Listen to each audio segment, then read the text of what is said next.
Yo, what's up everyone? Back at it again. New semester, new subjects and also new room. So, today we'll be looking at introduction to the law of contracts, torts and crimes, which is LAW083.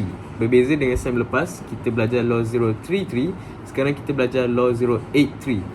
So, untuk LAW083, kita boleh bawa Contract Act 1950 to the exam hall. So, bolehlah beli. This is the latest version as at 1st February of 2024. This is the latest version as of today lah. So without further ado, let's go. We're going to look at chapter 1 only. Tapi inside chapter 1, under chapter 1, there are 7 subtopics. We will only look at the first 3. Without further ado, let's go. First chapter, Law of Contract. The definition of Law of Contract in Contract Act 1950 is in section 2, para H, which is an agreement enforceable by law. This agreement may be in writing, oral or conduct. So, to help differentiate between agreement and contract, there are a few differences between them. First, we'll go through agreement. Agreement is usually informal between two parties or more, and it is not enforceable by law. It is under section 2, para E of the Contract Act 1950, and also an agreement that lacks any of the required elements of a contract has no legal effect. So, to differentiate agreement and a contract, the contract is a formal arrangement between two parties or more that by its terms and elements is enforceable by law. It is under section 2, para H of the Contract Act 1950, and it is legally binding and enforceable in court.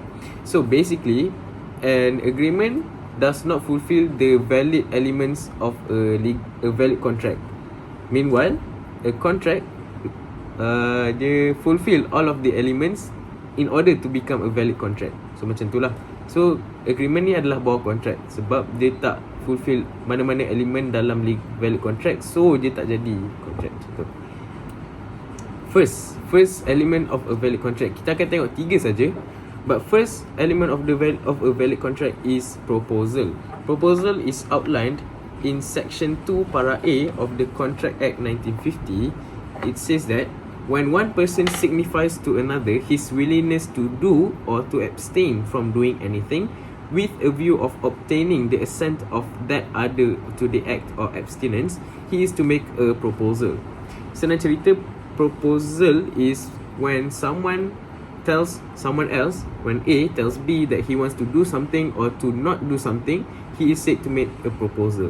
So, and the official term for someone who proposes is a promissor, and the one who accepts is a promisee. This is officially what the Contract Act 1950 says, but sometimes we can also use offerer and also offeree, and we can use the terms interchangeably. So, the promise can be from an individual to an individual or to a group of people or to the public. Maksudnya, I can either make a proposal to one specific person or I can also make a proposal to the public at large. This is seen in the case of Khalil against Carbolic Smoke Ball Co. in 1893. So, in this case, Carbolic Smoke Ball Co. they made an advertisement. They were advertising their product, which is said to battle influenza. So they said that in the newspaper, they said that anyone who takes their product, who consumes their product and still contacts influenza they will pay £100 to that person lah. So Carbolic Smoke Ball Co ni dia masuk ke newspaper, dia cakap yang okay, gunalah produk kami. Kalau guna produk kami still sakit, kami akan bayar £100. Okay, so someone by the name of Khalil ni, Mrs. Khalil, she bought the smoke balls, but she still contacted influenza. So she brought this case to the court, and the decision of the court says that the proposal could be made to the entire world because the contract will only be made with that limited portion of the public who came forward and performed the condition on the faith of the advertisement. So, it says that kita boleh je bawa kita punya proposal ni to the whole world because not the not everyone who sees the proposal will take up the requirement to make the valid contract. Macam tu. Okay, communication of an offer. Communication of an offer is under section 3, and it says that it must be complete. So complete is basically the point of which one of the elements become a valid element in the contract. So what makes the communication of an offer complete? It is under section 4 subsection 1 of the CA 1950, and it states that the promisee must know about the offer to be valid. So this is seen in the case of R.V. Clark in 1972. In this case, the Australian government, they sediakan satu reward for anyone who can give up information leading to the arrest and conviction of persons responsible for the murder of 2 police officers. So what happened was that X and Clark were arrested and charged with murder, but shortly after that, Clark actually gave some information that led to the arrest of X, same person, and also another person named Y. But Clark did not know about the reward, and he said that, oh, even though I don't know about the reward, because I have completed the requirements to get the reward, he is entitled to the monetary claim. But the court said that his claim failed because the fact that the reward was not present in his mind when he gave the information to the police. So this means that even though you have completed the requirements for getting a reward or for the contract, if you do not know about the contract or the proposal in the first place, it is not a valid proposal. Therefore, you cannot make the contract valid. Macam tu. Okay, so we're gonna look at a little bit sesuatu yang sedikit lain lah dalam offer ni, which is invitation to treat. Invitation to treat is merely an invitation and not yet binding. This means that invitation to treat ni adalah sebenarnya something that is on the way to become a valid offer, but not all the way yet. Because invitation to treat is when you display something and you expect someone else to make an offer for you. Okay, susah nak faham kan? Contohnya, kita buat, okay, saya ada kedai runcit, and all of the things that I have displayed in my kedai runcit is an invitation to treat. Because when the customers come in and they pick up the things that they want to buy, they go to the counter and they make the payment. The moment they make the payment is when the offer is being made. So everything that I have displayed in my shop is merely an invitation for them to make an offer to me. Macam tu, senang cerita. Nak faham macam tu lah. Okay, and this is an expression of willingness to negotiate, and a few examples are an auction and, like I have said, goods display at a store. This can be seen in the case of the Pharmaceutical Society of Great Britain against Boots Cash Chemist Limited, Southern Limited. Panjang tu nama. Okay, in this case, the defendants, which is Boots Cash Chemist Limited, they were prosecuted under the Pharmacy and Poisons Act 1933 for allowing the sale of a listed drug displayed on shelves in a self-service shop without the supervision of a registered pharmacist. So what the prosecution argued is that the mere display of goods in that pharmacy, in that shop, is itself an offer to the customers. But the defendant argued otherwise. They said that the display is merely a display, and the moment that the customers pick and pay at the counter is the moment that an offer has been established. So the court sided with the defendant because they say that the defendants were not guilty, and the display of drugs on the supermarket shelves only amounts to an invitation of treat. So when the customer comes to pay, that is when the offer is being made, not when the displays are being displayed. Not when the goods are being displayed, pardon. Okay, we are actually done with the first element of a valid contract. We're moving on to the second element of a valid contract, which is acceptance. So what is an acceptance? The definition of an acceptance is under section 2 para B of the Contract Act 1950. It says that when a person to whom the proposal is made signifies his assent, the proposal is said to be accepted. A proposal when accepted becomes a promise.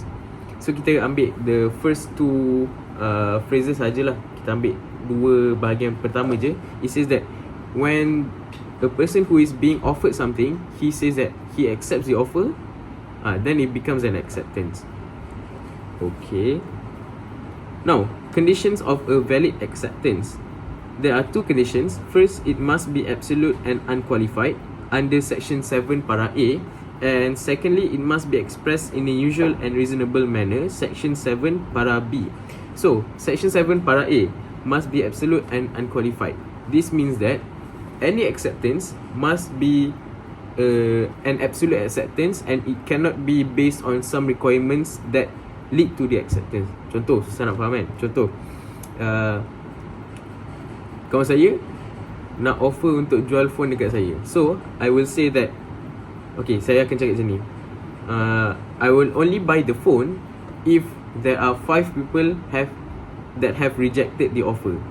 So, when I say that, I set a requirement for my acceptance.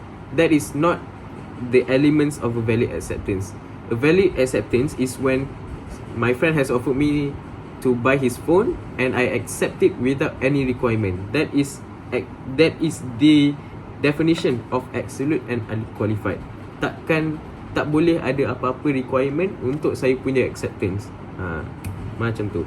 And secondly, it must be expressed in a usual and reasonable manner. So, usual and reasonable manner, sorry. Kita pergi balik kepada absolute and unqualified. So, the acceptance follows a mirror image rule. The mirror image rule says that acceptance is only valid if the product or service is exactly what was in the offer. Kalau ada apa-apa yang berlainan dalam offer and also the accepted punya part, the acceptance is not valid. And if the offer is modified, for example, the case where my friend wants to sell his phone to me, if I modify the offer, contohnya dia nak jual phone dia untuk RM100, I say, mahal sangat lah, RM80 boleh. So, when I modify the offer, when the price has been lowered from 100 to 80, I am not the promisee,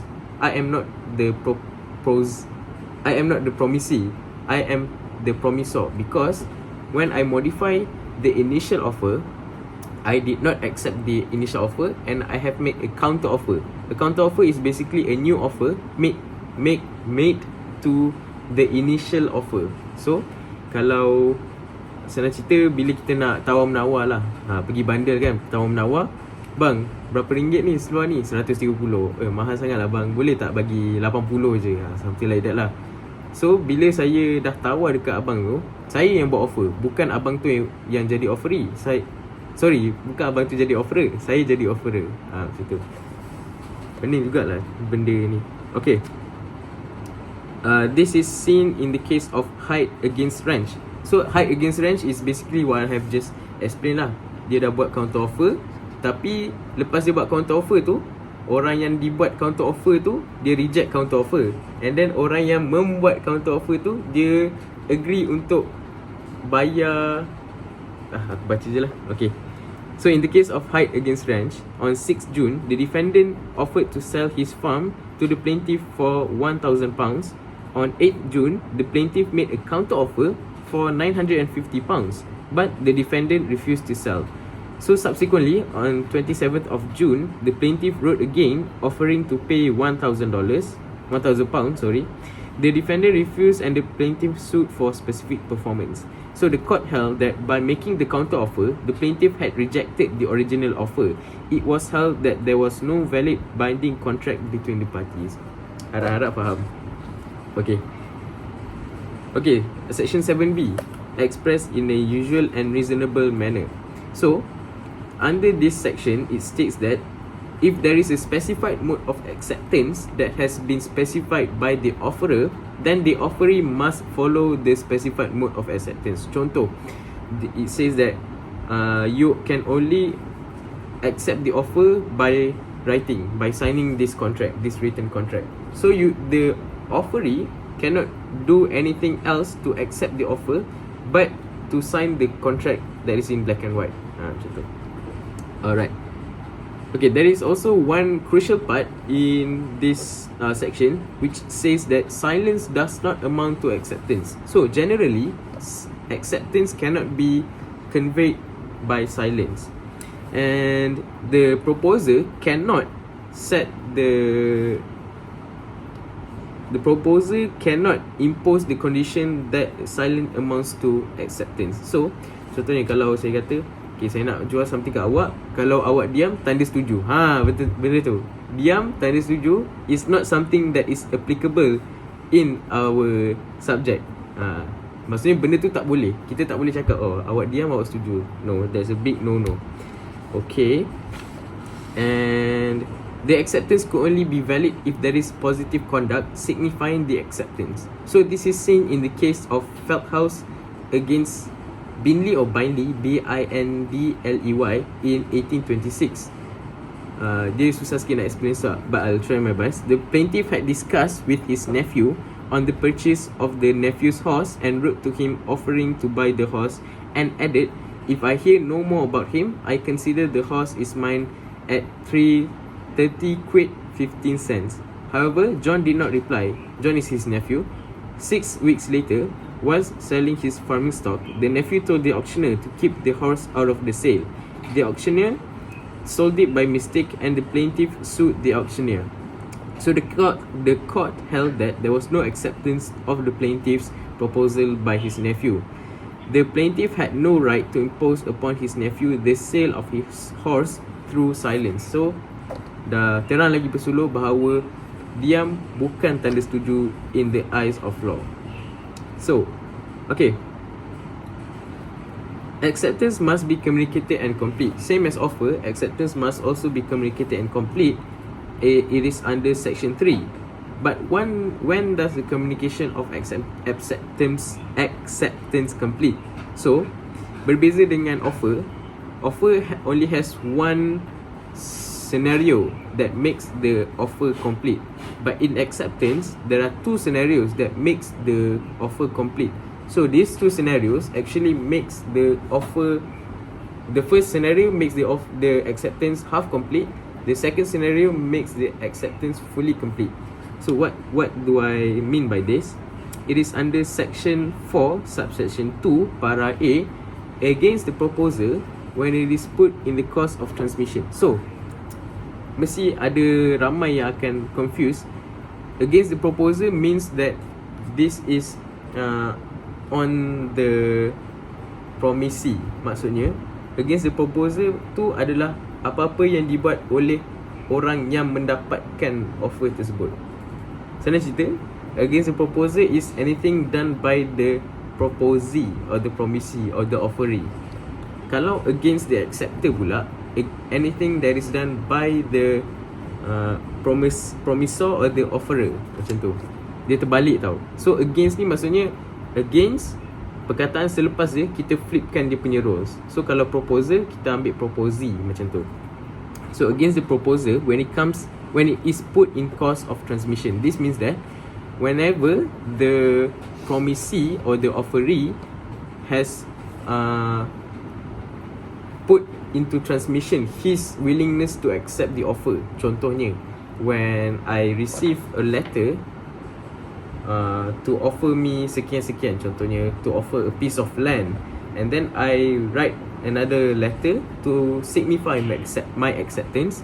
The acceptance is complete on my behalf when I put it into course of transmission. Bila saya postkan letter tersebut, acceptance tu dah pun complete on my behalf, but it is not complete on the other party's behalf, because it is complete on the other party's behalf, on the offerer's behalf, when the letter reaches him, and the moment it reaches him, it is considered a valid and complete acceptance on both parties. Sebab tu saya cakap ada dua senario. First scenario tu hanya half complete, second scenario tu dah fully complete.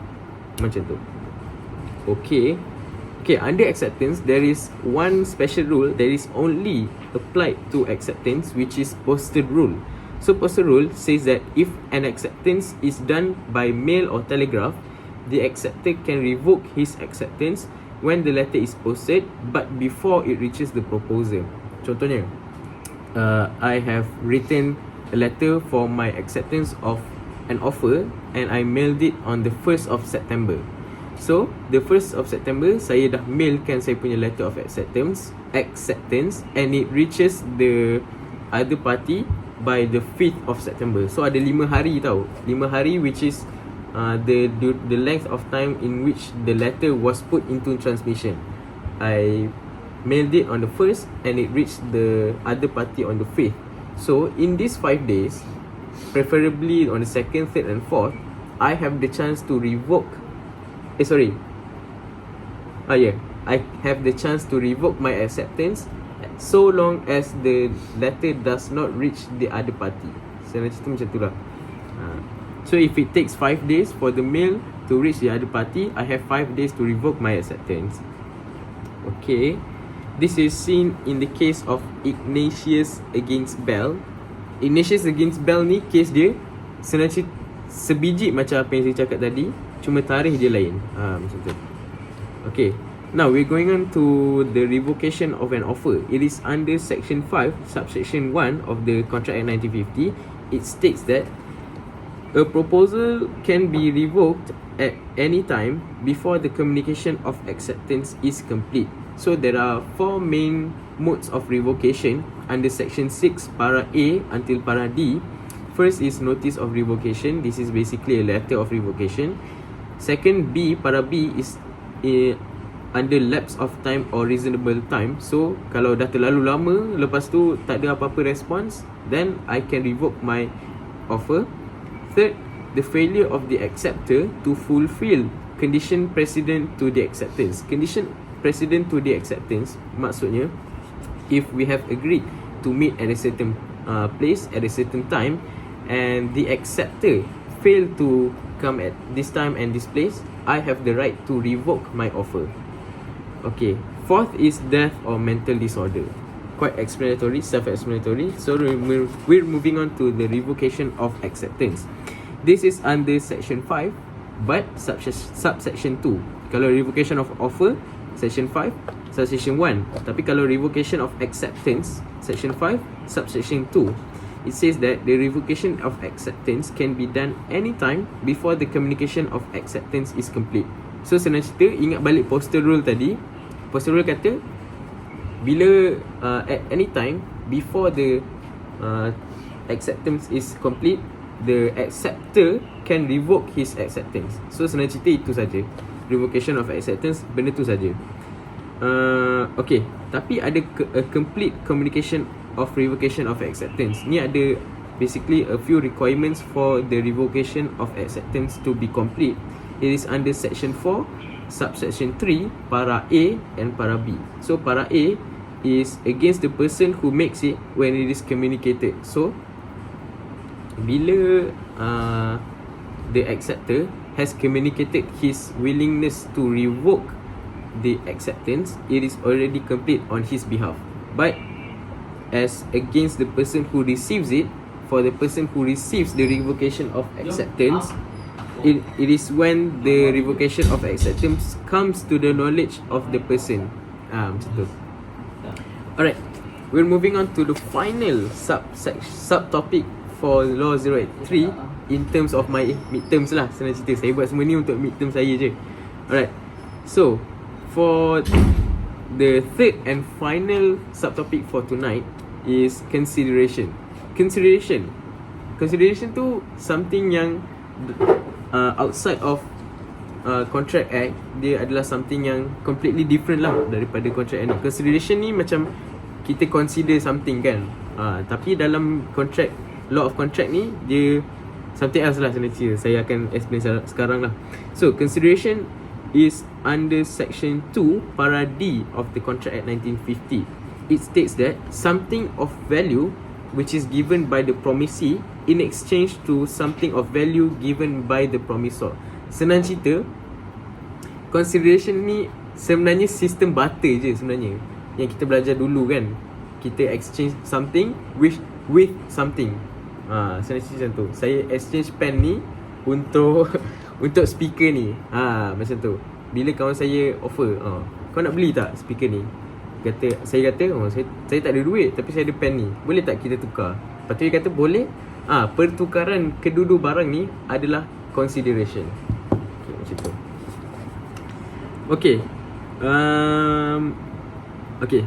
Tadi kan saya kata mesti ada pertukaran barang kan. What if kawan saya sendiri yang offer untuk bagi benda ni, bagi speaker ni kepada saya for free? So, if something is given for free, that is not a contract, because a valid contract must have consideration. Mesti ada pertukaran. Kalau sesuatu diberi secara percuma, there is no contract. Alright. Some rules of consideration. It must be lawful. Maksudnya it must be abiding to the law lah. So a few considerations that are unlawful, it is actually under section 24 para A until para E of the Contract Act 1950. First, it is forbidden by law. Maksudnya kalau ada pertukaran barang yang tidak dibenarkan oleh undang-undang, contohnya obviously dadah ke apa-apa yang tak dibenarkan oleh undang-undang, that is unlawful. B, it is of such nature that if permitted, it would defeat any law. Saya kurang faham tentang yang ni, so kita akan move on. It is fraudulent. It is involving or implies injury to the person or property of another, or the court regards as immoral or opposed to public policy. So each 5 of these unlawful considerations have their own paragraphs in the Contract Act 1950. So para A until para E under section 24. Okay. Okay, the second rule of consideration. Consideration may move from the party who accepts the offer or from another third party. Contohnya, in the case of Venkata Chinaya against Verikatara Maya in 1881, it states that, okay, Venkata Chinaya is a sister who agreed to pay allowance to her brothers who provided no consideration for the promise. So, in this case, Venkata Chinaya, which is the sister of her brothers, she paid allowance untuk adik-adik dia, tapi adik-adik dia tak bagi apa-apa pun sebagai balasan. So dia macam bagi allowance dia lah, senang cerita. Tapi on the same day, their mother had given the sister some land and states that she must pay the allowance to her brothers. So senang cerita, ada kakak ni, dia bagi allowance pada adik-adik dia, tapi at the same time kakak dia pun dapat sebidang tanah oleh ibu diorang. So bila ibu diorang bagi tanah tu dekat kakak dia, ibu dia kata, okay, kau boleh dapat tanah ni, tapi kau mesti bayar allowance untuk adik-adik kau. That is where the third party consideration comes from, daripada mak dia. Sebab adik-adik dia memang dapat allowance, tapi consideration tu datang dari ibu diorang yang dah bagi pun tanah dekat kakak dia. Tapi kakak dia tak buat hati lah, sebab adik-adik dia tak bagi apa-apa. Dia bawa kes ni ke court. So the court says that she is liable to pay the allowance to her brothers, because the consideration, even though did not come from her brothers, it has came from her mother. So mak dia memang tak dapat apa-apa, tapi mak dia yang akan bagi consideration on behalf of her brothers, whom she has been paying allowance to. Kekok sikit lah hari ni, maafkan saya. Alright, the third and final rule of consideration. It need not be adequate, but it must be sufficient. So senang cerita, there are two things in this law, in this rule. First is adequacy and second is sufficiency. How do we determine if the consideration is adequate? We determine it based on market value. For example, senang cerita lah, this speaker, I bought it for 20 ringgit. So based on market value, this speaker is worth 20 ringgit. So adequacy means that something that is exchanged must be equivalent in value as the speaker. Contohnya highlighter ni pun 20 ringgit. So saya akan exchange highlighter ni yang bernilai 20 ringgit dengan speaker ni yang juga bernilai 20 ringgit. So saya exchange.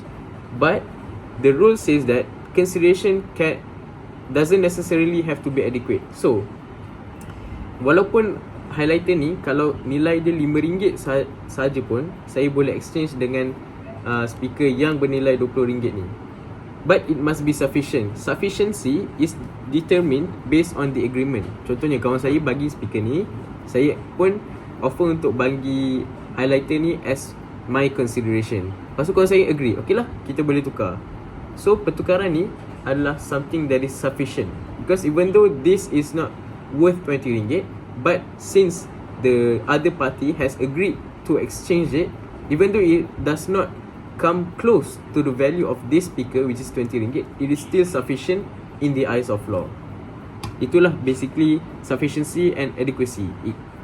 It doesn't necessarily have to be adequate, but it must be sufficient, and adequacy is measured based on market value, while sufficiency is measured based on the agreement. Okay, as long as the consideration has some economic value, then it is considered valid. So kalau benda ni ada nilai dari segi ekonomi, saya boleh je gunakan benda ni untuk gunakan sebagai consideration saya dalam kontrak tersebut. Okay, this is seen in the case of Fang Sui Kim against Beh E Hock in 1964, in which the respondent alleged that the appellant, okay, ni adalah appeal case lah. The respondent alleged that the appellant had trespassed on his land. He instituted an action claiming for possession, but the appellant counterclaimed for a declaration that she was entitled to the trespassed land. The appellant actually argued that there was an oral agreement between her and the respondent, in which the respondent agreed to transfer the land to the appellant for a payment of RM500. So senang cerita, ada satu trespass of land antara A dan B. So B ni tuan empunya, dalam kes ni lah, tuan empunya kepada tanah yang A dah trespass. So B ni dia kata yang A ni tak ada hak pun untuk masuk ke dalam tanah B ni. Tapi A ni pula dia kata yang beberapa masa dahulu, a lapse of time ago, diorang ada satu agreement yang mana tanah B ni akan ditukarkan dengan RM500 as payment oleh A. So even though the land punya value exceeds RM500, even though RM500 ni sangatlah kecil bila kita compare dengan land tu, value of land tu, tapi ada agreement antara dua-dua pihak tu, so consideration tu dikira valid. Macam tu. And that's about it. Kita dah habis untuk LAW083. 33 minutes. Lama lah juga, tapi sikit je pun. This two and bawah ni sikit. So that's about it. See ya.